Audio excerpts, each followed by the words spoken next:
We want to start with the hierarchy of control. So we want to look at it. If we've got a step in a task where we are relying on people and we have nothing else, then that would really be a sort of like, is there anything else we could do other than relying on that person to do the right thing at the right time? So we really want to try and understand, the sorts of things that we could improve that would reduce that reliance on people. So I noticed someone in the chat earlier said, if you're offloading a road tanker, the first thing you want to make sure is that you actually have enough space to go into, that kind of thing. I did at a site once, we had an issue where a particular tank, it was quite a small one, was often getting overfilled.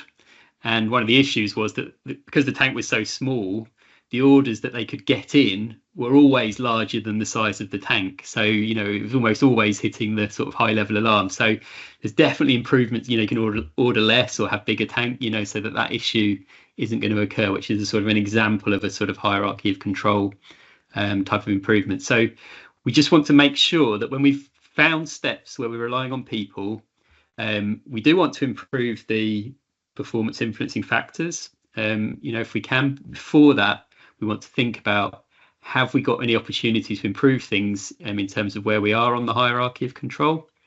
And if we can't, we should say why as well. So if we're saying like, no, actually, this does have to rely on people, we need to explain why that's the case. We can't just sort of take that as it's just the way things are. We need to explain why we need to rely on people for those actions, because otherwise it's open to challenge.